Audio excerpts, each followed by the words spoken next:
This clip is brought to you by SaveWithConrad.com.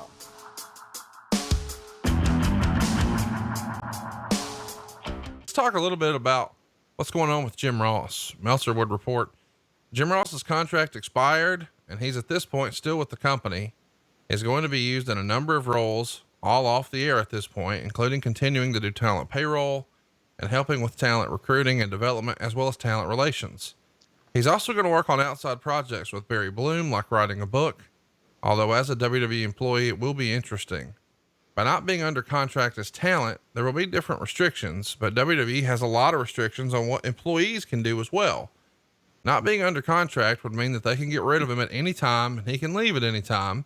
So the idea of going to TNA or HDNet isn't dead, although my feeling is TNA probably isn't happening and HDNet has a lot better chance of happening. Of course, in this era, HDNet was showing a lot of other wrestling, including Ring of Honor. We know eventually that station would change to become Access, and Access had things like Impact and New Japan. And we know that he's going to do a lot of business for New Japan at some point. What do you think about Jim Ross coming off air? I mean, most agrees maybe the greatest wrestling announcer of all time. And it seems like WWE wants to move in another direction, and it doesn't feel like Jim is ready for that. What'd you think of this decision?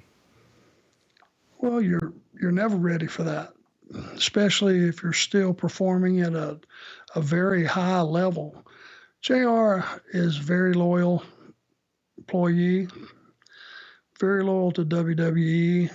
And, it's one of those situations where, okay, you work here, but you're not on TV doing what you do. You've been, any way you slice it or dice it, if they, found him 3 or 4 different jobs, it's still reducing his value. I'm sure when he looked at it, he felt like he was in a reduced capacity. But JR, like I said, he's loyal. He would have did whatever they asked him to do to the best of his ability, but he's an announcer.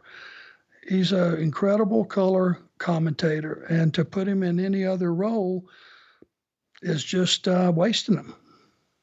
Yeah, it's hard to imagine that anybody wouldn't want him behind the mic. In his new book, Under the Black Hat, which is available at jrsbbq.com, he details a lot of this, including, basically how the company over the years, most would agree, mistreated him. What do you think of the way it felt like, as an outsider, Vince occasionally used JR as a bit of a public punching bag? Would you agree with that? Imagine that.